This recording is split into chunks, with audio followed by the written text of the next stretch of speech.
Hello and welcome to the Empower Couples podcast, where here you get modern, non-boring relationship advice for you and your partner to communicate like pros, fight smarter, and stay on the same team, no matter the challenge that you face. I am one of your hosts, Aaron Freeman. And I'm Jocelyn Freeman, but you all just know us as the Freemans. And this episode is about marriage burnout versus the motivation to change. So one of the most common questions we get from a partner is, how do I get my partner to blank? Right? Fill in the blank with the different things that you're hoping for in the relationship, which we'll be giving some examples throughout, which means that you're hoping there will be some kind of a change in the relationship. And a lot of times it's like, I hope there's some change in my partner, right? We're focusing on them. And this can be at any point in the relationship. Earlier on, maybe you have young kids, you could have teens, you could be together 20 years. These moments can occur at any point. We often find with couples that it's when they realize they're wanting something like more connection, less conflict, better communication, etc. And then they find a resource like ours. They find a guide and they're like, awesome, we can get better at repairing. We have this repair guide. Or they say, wow, there's a 30-day couples challenge. We can focus on filling each other's love accounts and connecting more. And so they find this resource. They want their partner to be on board. And at first, the partner, whether they give like a, yeah, sure, or it's more like, fine, which we don't hope it's the latter response, you can reach this point where you're disappointed because you don't really see the same effort in them. And we know that is a disheartening, frustrating point to get to. Or for example, you say, you know what, we're going to work on conflict. I really need you to stop, hitting below the belt by saying these things or yelling at me. And then your partner's like, I'm on board with that. And then the next argument, they do that thing. And you're like, what? Are you committed to these changes? So you get frustrated because you think, am I putting in more work and more effort? Are you going to meet me halfway so that we can be a team? And when you don't do this, it's very easy to feel burned out.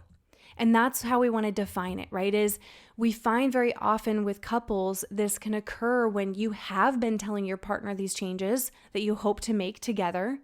And then whether they're immediately on board or not, when you don't see the change and you feel like you're carrying the weight, you're putting in the majority of work, you can maybe sustain that for a little while, but you do reach a point where you get burned out. And listen, if you're the partner listening that has been more apprehensive to work on the relationship, or you don't see as much value in doing certain things as they do, it doesn't feel as urgent, I want to tell you, I want to really raise a flag for you. You don't want your partner to reach burnout. I promise you that is when they can feel the most resentment. It's harder for them to actually get motivated back in the relationship. So please listen to your partner when they bring those things up as something to work on, as opposed to they get really tired of carrying the weight. So when the question is asked, how do I get my partner to blank, make a change? The underlying question is actually, how do I motivate my partner? And we don't want this podcast to be specific to how to get your partner to make this change or to motivate them, because it just as much is about you. How do you motivate yourself? How do you make the changes that you'd want to see in your relationship as well? So how we want to go about this is to outline these specific steps about how you go about this decision-making process, about how to motivate yourself and your partner to make these changes. So number one is, and it seems obvious, but number one is you have to be clear about the result or the outcome that you want, which means it's a goal. So very generally, all action is driven by a goal. Now, it can't just be generic. It really can't just be, hey, let's get better. Because what that will mean to each of you will be different. And then it's more of a question about the motivation to do so. And the other thing is, well, we've had these good ideas to repair faster, to build more connection. And why didn't we follow through? Why did it stay as a thought rather than something that we acted on? Because that was a good idea. And that's going to lead us to the next question. Well, let's give you an example here. So let's say you had a couple who, when they often come to us, we see that typically the male and female partners can have different ideas of the result outcome, or we can just say goal at this point, where the husband wants less conflict and a wife wants more connection. It really is quite an interesting thing that we notice. And of course, that can't be applied to everyone, right? This is like a generalization, but we do notice that in a sense, you ask a husband, hey, how's it going? And one of the ways they measure the relationship, they'll even say, well, pretty good. We haven't fought recently. So that's their measure of success or not. Whereas for the female, and again, these are generalizations, it can feel like, well, okay, the not fighting as much is great, but I'm also hoping and wanting to work towards more connection, which that of course can mean many different things. So to your point, it can't be so generic, because if you say connection to your partner, they're going to register that through their mind. They might say, well, I do feel connected. We live together. We talk over dinner. So I'm not sure what's missing for you, right? So you're going to have different words and definitions of connection. So that's why it's really important what you said, creating a clear goal together. Yeah, that's the key thing. It has to be clear and it has to be together. So what this might be, for example, and we're obviously parents now, so we'll give an example more related to us being parents and what we see from other parents. So an example would be, hey, let us be an example of regulation to our kids and be able to stay more engaged in conversations. So let's say that was now the defined goal that you clearly stated together. The thing that we miss here, it's like, okay, let's go do that. Here's the real second step is now about motivation. Because you could have that idea. You could even say, let's be an example of regulation and staying engaged. And then you could not act on it. And this is a lot of where the disappointment comes. Because that could be really meaningful to one partner. And if the other partner was more complying and they weren't really connected to it, then you could see how the motivation isn't there. So motivation actually has two specific things you have to pay attention to. One is expectancy, and the second one is value. So value is kind of the easier one, right? If you're going to be motivated to do anything, it has to seem valuable. Now, from that regard, it would be valuable to avoid a certain pain or to gain a pleasure, which we've all heard those two things, right? Pain or pleasure. But if we add more to this, the value also needs to be personal. It needs to be personally meaningful to you, whether it is, again, to gain the pleasure or to avoid the pain.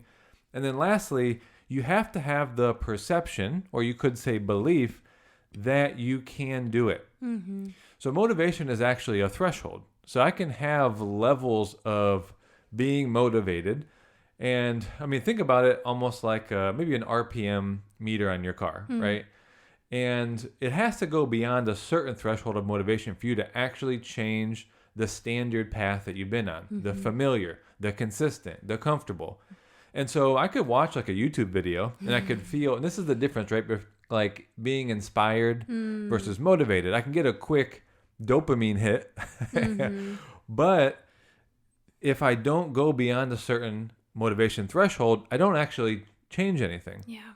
So that threshold has to do with these two things. It has to actually be meaningful enough for you, and there has to be a level of expectancy that you can do it. Now, in most cases, it's always a little bit beyond what you kind of think possible. Now, for us, for example, we have this great marriage coaching and marriage content brand, and we do workshops and we have these books. And we didn't see ourselves as that in the beginning, but we had to see that it was possible for us. If you don't think it's possible, then that motivation level of expectancy is too low, and then you just don't do what you need to do. And you know what's interesting about that too is having the examples for what's possible, because a lot of times what we value and what we expect, like expectancy, is it possible, is based off of what we've witnessed. And of course, our parents are the most prominent example that we have. Is this something I can expect or not? And in a sense, there can be this conflict as a couple if one of you is really raising what you value, what you want in the relationship. So again, like I could be raising my value and say, you know what? No, I don't want us to just not argue. I want us to talk about how we're really doing. I want us to connect more. I want us to have more meaningful conversations. And so now what I value is changing. But if the other person never had an example of that, they don't know what it looks like to talk about feelings, for example, it can feel like this conflict. How do we reach that? And we'll talk about that as we go further into it. But it's very important that you two, when you talk about the change within the relationship that you want, you do that deeper digging to say, what's going to motivate me? And here's the thing. Don't wait until the motivation becomes my partner saying they want out. That's obviously a very easy go-to, right? That is when people get this like fire under their butts a lot of times. I don't know if it's an easy go-to, but it is definitely a situation that puts you above the threshold for motivation. It's like, oh, this is really about to happen if I don't make a change. Yeah. And like you said, man, please, we hope this is not the threshold for you to actually get motivated. Yeah, have it be before then, right? And have it be something that you do value before it becomes a crisis or a breaking point. But I really encourage you right now to think about, again, the result you're wanting in the relationship and what is something that you value so much that you don't just hope it happens, you actually get motivated to take action in the relationship. One quick note that's interesting, especially for children, if you're listening to this as a parent and you're thinking about motivating your kids, even for example, there is quite the difference between left brain and right brain, being someone that needs the knowledge ahead of being able to have the motivation to go forward, or someone that is more self-driven, self-efficacy. And those that are higher on that, they might not know how to do something, but when that's high for oneself, it's like, I can learn what I need to. And that's a big difference between those that go beyond that motivation threshold. I don't know what I need to learn, but I know I can, versus someone that says, I don't know how, and the expectancy is low, like children that go through school and maybe aren't pushed or believe that they're able to learn and find the information and knowledge needed, they will continue to stay stuck and not go beyond that motivation threshold. Yeah, that's a really good point. And it's the same for adults. Like, I mean, I'm typically more of a intellectual driven person, and I think over the years I've learned about myself that I can learn what I need, and that has had me increase my motivation earlier on rather than, oh man, that's a big thing to take on, especially in a relationship, and I don't have a tool and I don't know how, so I'm not going to do it. The last thing I'll say on this before we go next too is I think because believing it's possible is so important for that motivation threshold, if you don't have those examples right around you, whether that be the parent, your parents and how their marriage was, or maybe your friends. Like I know a lot of couples we talk to, they're like,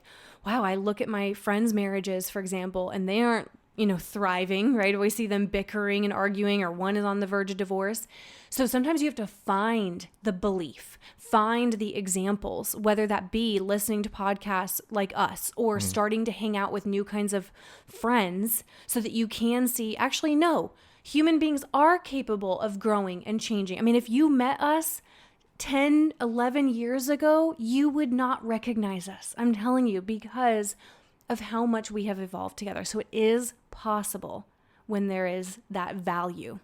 And let's tie the storyline together here throughout. So initially, if a couple, especially the guy, in his mind, less conflict, the female's mind, more connection.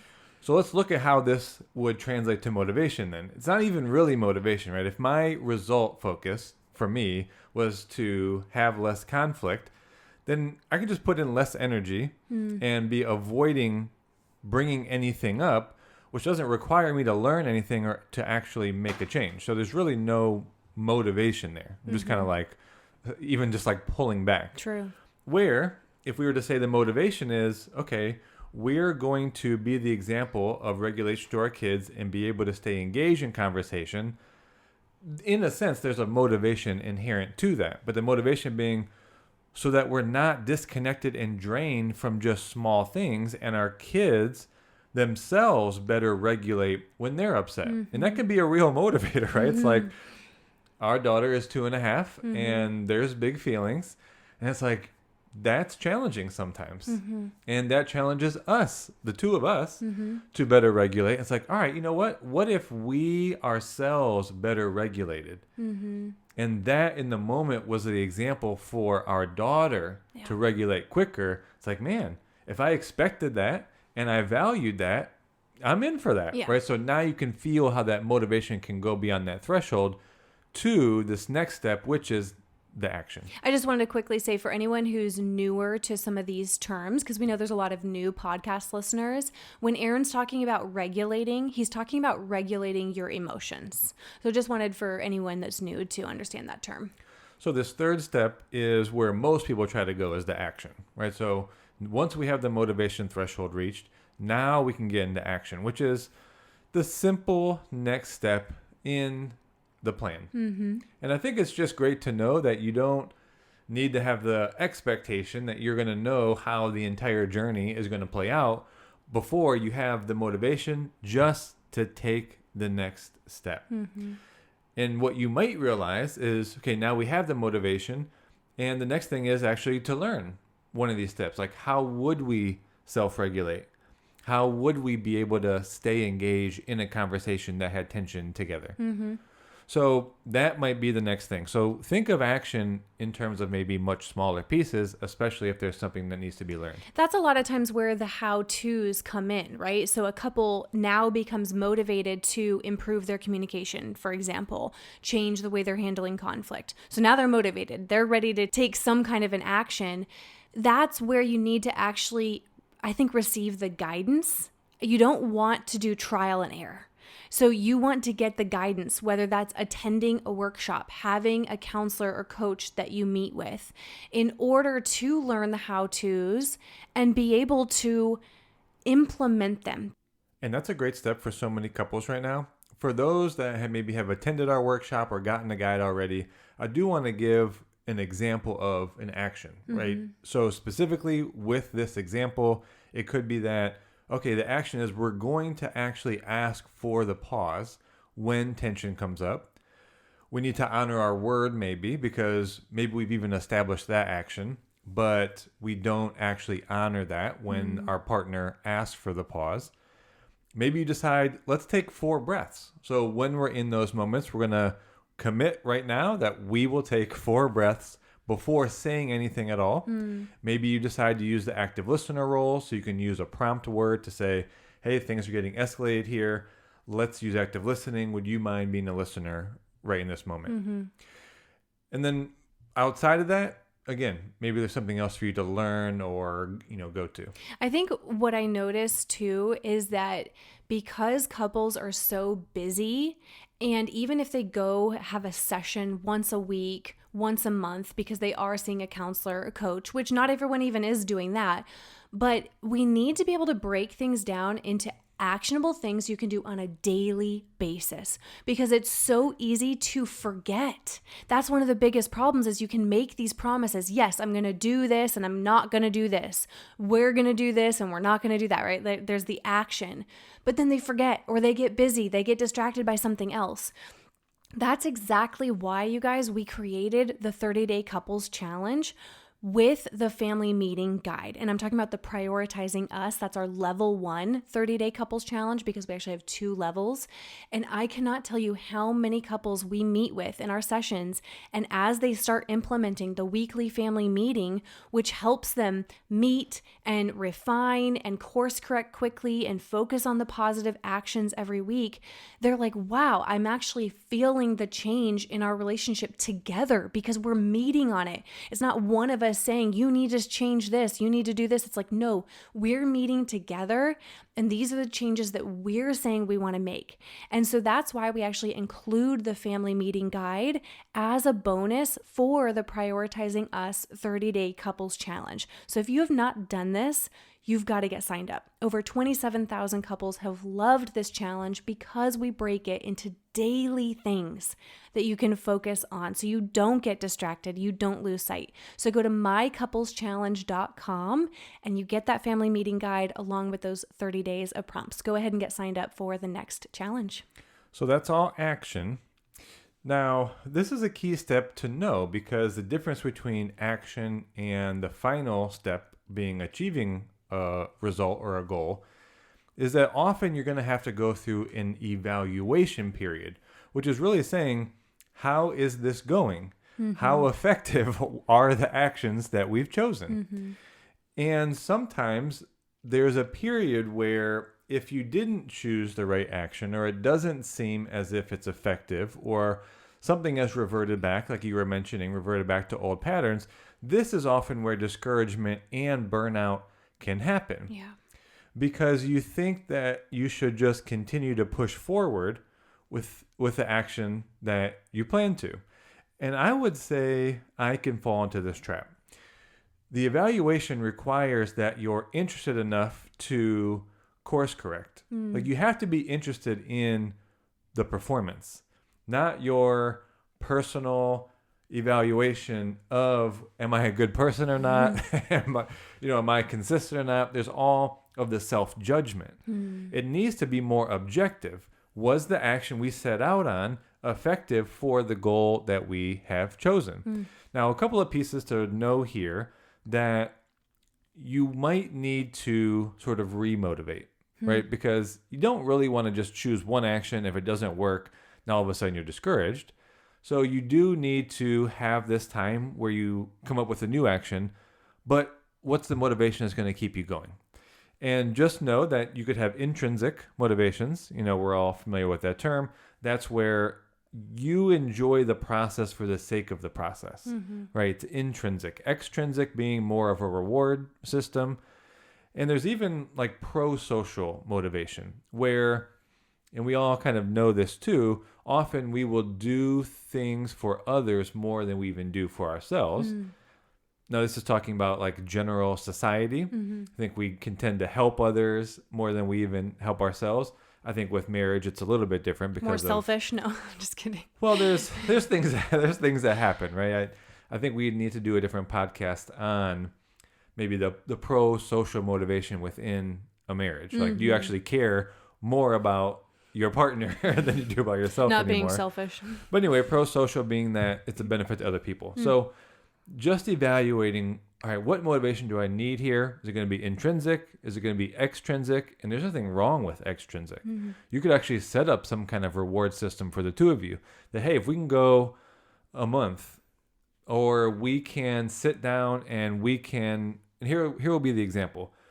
Over the week, we'll write down every tension or conflict situation we got in, and objectively, we'll write, what did we do in those moments? Like, did we self-regulate? Did we escalate? Did we turn to old patterns? And just objectively write those things out. That's a way to evaluate. Now, okay, we didn't do great. So what's our motivation? Do we just need to remind ourselves that we're doing this for our kids? Do we need to put in a reward system? Like, hey, all right, let's go to one Hawaii. more week. If we do amazing with conflict for the next 2 months, let's go to Hawaii. All right, that'd be a really big reward. Yeah, but I think the point being reward. Hey, if we can take this down, that we have self-regulated 80% of the tension and the situations, then we'll go on a extended date. We'll go on a shopping spree. We'll get something fun that we always wanted to get. Go to dinner, get a snack, whatever it is. And it doesn't even have to be just things, right? But something that is going to have you feel motivated.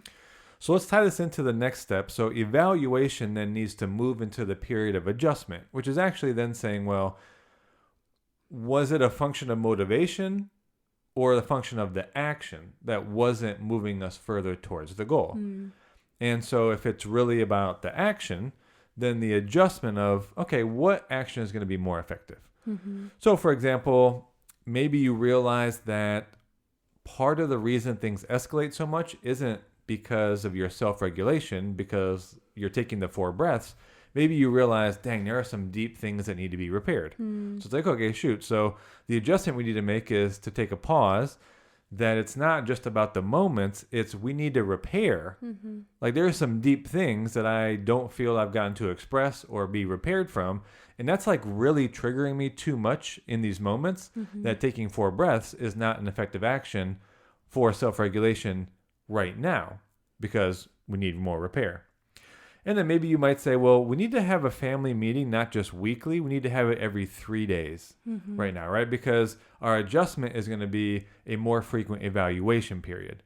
So you really want this to be more objective rather than this period of evaluation and adjustment being so personal and subjective, and I can't do this and my partner isn't willing, and you make up all these personal assessments. I think what's interesting about both the evaluation and the adjustment stage is the timeline that you're looking at.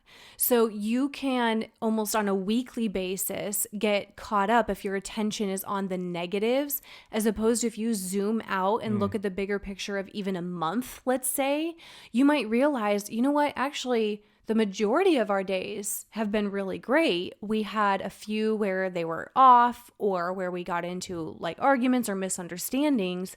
And so just look at different timelines, because we can have very high expectations in a sense. And that's where, as you become motivated to change for the better together, or to go for that outcome that you're wanting in the relationship, right? Fill in the blank what that is that you're working towards.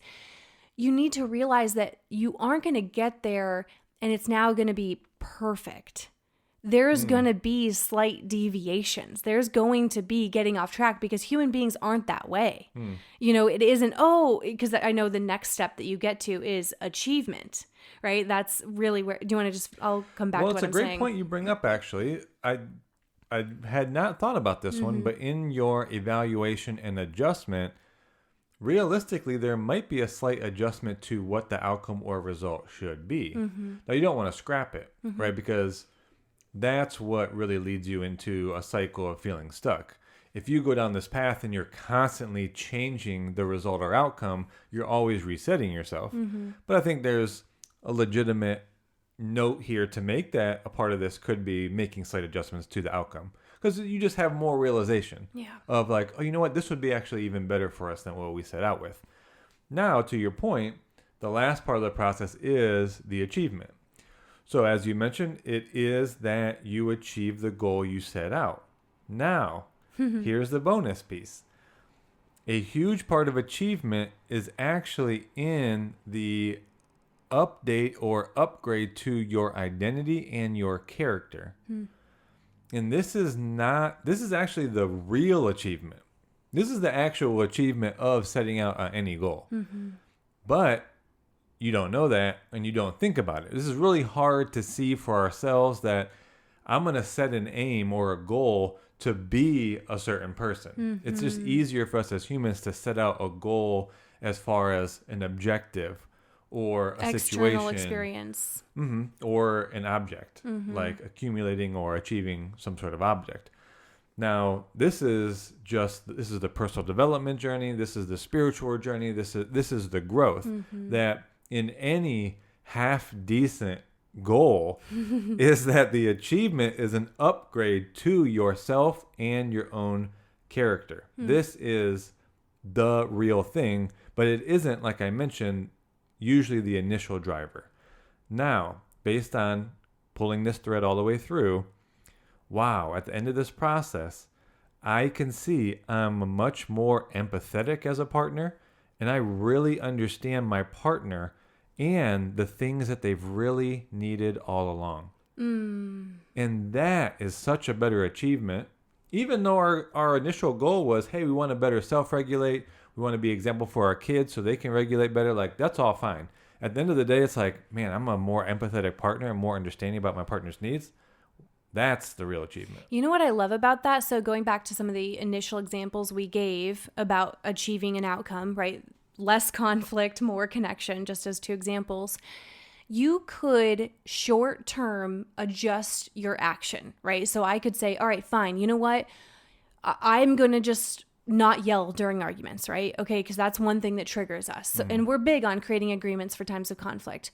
But if you aren't actually changing your character along the way, there will be at some point you revert back. And so that's where, the big big things we look for in a relationship when they are really wanting to work on things, to work through a different season that they're in. It feels more challenging. They've gotten off track in their relationship, is not that they're just being compliant to certain actions. Again, the how-tos, it's a big part of the process. We talked about that. But that they are growing as people, that they are getting more self-awareness. They are becoming more empathetic. Like you said, they are able to see another perspective.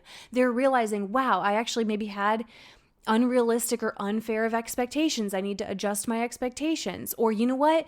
My partner, I've been thinking that they're asking for too much, but it's not. I needed to level up my integrity, for example. And that's what we want to see. Like I get goosebumps when we'll be talking to a couple and we've been working with them for 3 months or 6 months. That's the typical timeline. And one of the partners will be like, you know what? I just see it all differently now. Like what I used to defend against or blame or deflect, I really see where I needed to change a perspective, right? Or I needed to actually become a better person in this area. And it becomes an intrinsic motivation in a sense. It's who they want to be. It's that they enjoy the process of who they're becoming. What are you laughing about? Yeah. I mean, I'm on board with what you're saying 100%. I think there is a lot of personality differences. I've never really been motivated by the growth. It's just, it's only I get so much that I take away. Like I feel so good. I feel so accomplished when I can reflect on the person I've become. But just for me personally, and I'm not discounting what you're saying because I know it is true for a lot of people and probably is for you. I'm always like, do I really have to grow more? Like it's not intrinsic. I do not enjoy the process of growth for myself. To me, I think it's hard. It's, again, a reflection. It's a celebration for me at the end. And I'm always the most happy and grateful for the person I became. Afterwards. So for me, it's just not. I was laughing because it's actually not like intrinsic. It's not like, oh my gosh, I love this because I'm growing as a person. It's always at the end for me. No, I mean, that's fine. That you're exactly right. There are different personalities. So I'm glad you said that because different people listening are going to relate to that motivation differently. And it wasn't to discount you at all. No, I don't feel that way. So let me just summarize this, right? Marriage burnout, I feel like that's definitely happening for a lot of couples versus maintaining the motivation to change. Now, first thing we talked about, you need to be clear about your goal, and it needs to be shared and collaborative. And clear. Then the motivation, and your motivation has to go beyond a certain threshold to then move into the next step of the action, in which case you may have to learn some things as well. As you act, you're going to have to evaluate how effective is that being. You may need to make some adjustments to that action to be then more effective. Ultimately, you kind of stay in that little process again of evaluation and adjustment for a period of time before you finally reach achievement. And like we said, achieving the goal, yes, but it's ideally the achievement of your new identity and character. And honestly, to get this momentum going, to feel that positive ripple effect in your relationship, that is truly why we created these 30-day couples challenges. So I just want to reiterate that because listening to this podcast is one thing, and that's great. Keep listening, please. We hope you'll hit subscribe and continue to listen to past and future episodes, but also implementing this on a daily basis. And if you read the testimonials from our 30-day couples challenge, and both of them, check out our level 1 and our level 2, because we have our prioritizing us challenge and then the rebuilding us challenge. They are designed to get you both into action on a daily basis, to create that positive feedback loop where you're creating the momentum, you're feeling motivated together as a couple, and you're seeing the change. You're feeling the change and you reach this point of achievement. We actually had a couple message us earlier today talking about how they're months beyond. They did the challenge months ago and they still feel the ripple effect of having done that challenge. So go and look at the challenges and sign up for one, mycoupleschallenge.com for the level 1 challenge, and then mycoupleschallenge.com/rebuilding for the level 2 challenge. With the first one, level 1, you get the family meeting guide included. So we do encourage you to start with that one if you haven't done that one yet. But with that, you guys, we hope you enjoyed today's episode and then it gives you motivation and perspective to be an even better team moving forward. If you're new here, make sure you hit the subscribe button so you can hear past and future episodes. And with that, you guys, we will talk to you on the next episode.